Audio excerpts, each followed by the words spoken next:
Bueno, el agua y la osmolaridad.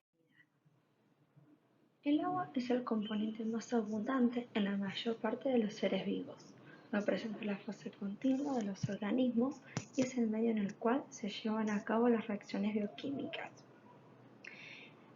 Tiene tres funciones importantes, que es de disolvente, transporte y termorreguladora. La función de disolvente hace referencia a que disuelve la mayor parte de las moléculas, permitiendo el desarrollo de las reacciones químicas en su seno. Permite también el transporte de sustancias desde el exterior celular y en los organismos. También tiene la función termorreguladora, donde su alta conductividad térmica permite que el calor generado en especies se difunda rápidamente del resto del organismo. También es cuando una persona tiene fiebre, lo que hace es que el cuerpo produzca cambios bruscos de la temperatura. Entonces, decimos que su elevado calor específico amortigua cambios bruscos de temperatura. Otra de las funciones de la termorreguladora es que su elevado calor de vaporización permite disipar grandes cantidades de calor por medio del sudor. Bueno, las propiedades físicas del agua son aquellas que dependen de las fuerzas de cohesión interna. Estas propiedades físicas son muy esenciales y sin ellas sería imposible la vida. Estas propiedades serían punto de fusión, punto de ebullición, densidad, tensión superficial, presión de vapor, entre otras, que van a depender de las fuerzas de cohesión internas, y todas son interacciones electrostáticas entre grupos de carga neta, o sea, ion, y otro que presenta carga o densidad de carga opuesta, entre grupos de átomos con densidades de carga opuestas, ¿sí? Bien, y las fuerzas de cohesión son fuerzas que se atraen y se mantienen unidas a las moléculas.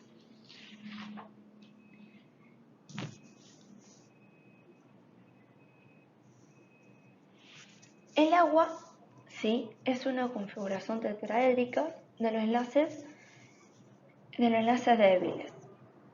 Está formada con una molécula de oxígeno, que es con carga negativa, y otra que es con carga positiva, que sería del hidrógeno. Por lo que la molécula del agua es fuertemente cohesiva, ¿sí?, porque tiene una fuerte unión con esas moléculas. La polaridad de las moléculas de agua permite que sean atraídas entre ellas. Esta polarización permite que esta molécula de agua se una con 4 moléculas de aguas vecinas mediante los enlaces de hidrógeno o puentes de hidrógeno. Cuando dos moléculas se aproximan y se establece la atracción electrostática entre la densidad de carga positiva de hidrógeno y la densidad de carga negativa del oxígeno de una molécula adyacente, se denomina enlaces por puentes de hidrógeno, que es lo que sería la unión electrostática. Debido a la ordenación casi tetraédrica de los electrones alrededor del átomo de oxígeno, cada molécula de agua es potencialmente capaz de unirse mediante enlaces de hidrógeno con 4 moléculas de agua vecinas. El número extremadamente elevado de puentes de hidrógeno entre moléculas de agua confiere gran cohesión interna, es decir, que a menor temperatura el agua presenta mayor cohesión interna, ¿sí? O sea, a mayor temperatura el agua presenta mayor cohesión interna que en menor temperatura, o sea, en estado gaseoso. ¿Sí? Bueno, la presencia de los puentes de hidrógeno va a ser responsable de la elevada cohesión interna del agua, ¿sí? Por lo tanto, eso va a aumentar el punto de ebullición, el calor de vaporización y la tensión superficial. Y también va a ser responsable de la variación anómala de la densidad, que aumenta de la densidad del agua al aumentar la temperatura entre 0 y 4 grados centígrados. Bueno, ¿qué es el elevado calor de vaporización? es la cantidad de energía necesaria para que la unidad de masa de una sustancia pase del estado líquido al estado gaseoso. Por ejemplo, cuando transpiramos, que es el sudor. La elevada tensión superficial es la cantidad de energía necesaria para aumentar la superficie del líquido en una unidad de área. Por ejemplo, cuando las plantas acuáticas tienen también mosquitos ahí adentro del agua. Bueno, hablamos de la expansión del agua al congelarse. En el hielo, los puentes de hidrógenos mantienen a las moléculas de agua más separadas que en el agua líquida. La misma masa de volumen, o sea, en volumen en estado sólido, va a ser mayor que el volumen en estado líquido. Y la densidad en estado sólido va a ser menor que el estado líquido. Esto es lo que permite que el hielo flote sobre el agua fría. El hielo flota sobre el agua fría por ser menos denso. Este hecho previene que el agua se congele desde el fondo hasta la superficie y el hielo en la superficie actúa como aislante térmico, impidiendo su posterior congelamiento y posibilita el agua en estado líquido a 4 grados centígrados. Por eso puede haber vida, ¿sí? Bien, las propiedades disolventes del agua. Tenemos disolventes polares y disolventes no polares. Los disolventes polares son aquellos que disuelven los compuestos iónicos o polares, ¿sí? Los compuestos disolventes no polares son aquellos que disuelven los compuestos no polares. Todo lo que es polar es aquello en que interacciona con el agua y los no polares o apolares son aquellos que se repelan.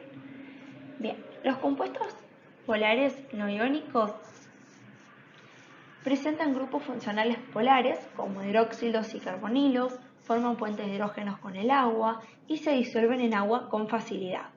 Los compuestos iónicos y polares no iónicos interaccionan con las moléculas de agua, son hidrofílicos y forman soluciones verdaderas. Los compuestos apolares tenemos como los hidrocarburos o lípidos neutros, son hidrófobos o hidrofóbicos, no presentan grupos funcionales y se asocian por interacción hidrofóbicas, ¿sí? O sea, estos no van a interaccionar nunca con el agua.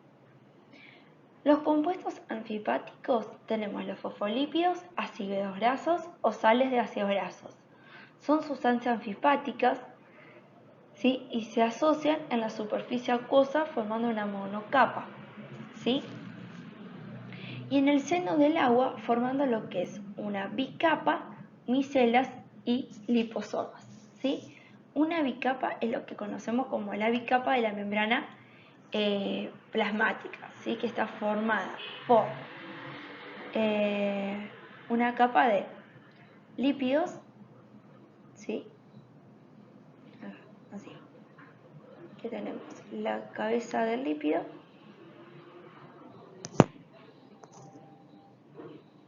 ahí tenemos una cabecita del lípido, las dos colas, ¿sí? Del fosfolípido. Aquí tenemos así la cola y la cabecita. Y así sucesivamente, ¿sí? Acá nosotros decimos que los fosfolípidos es así. Como decimos, son hidrofóbicos, es decir, que no interaccionan con el agua. La parte redonda será como una cabeza y las dos colitas serán como las piernitas de una personita. Por lo tanto, la cabeza va a ser la parte exterior y las piernitas, o sea, la cola de los fosfolípidos, son aquellas que se juntan al agua, ¿sí? Y la parte de afuera es lo que quedaría hacia el exterior. Bueno, tenemos entonces las bicapas, ¿sí? Que es como la que formarían de la bicapa de las membranas plasmáticas, de las células, ¿sí? De las mitocondrias. Las micelas, ¿sí? Son aquellas que forman agrupaciones esféricas, ¿sí? Siendo que las colas, ¿sí? Quedan hacia el interior, ¿sí? y la cabecita quedan hacia el exterior, ¿sí? Y están formadas por los lípidos. Mientras que los liposomas, ¿sí? Estas son las micelas, ¿sí? Estas son las bicapas, y los liposomas, ¿sí? También forman una agrupación esférica, pero con doble fosfolípido. O sea, tenemos un fosfolípido acá y acá el otro fosfolípido, ¿sí? Siempre va colita con colita y las cabecitas hacia el exterior. Y así formando toda una esfera. ¿Sí? Así. Cambio en las micelas no. Acá van a estar las colitas y la cabecita. La colita y la cabecita. Bueno, las propiedades de las soluciones químicas, ¿sí? Tenemos las constitutivas y las coligativas.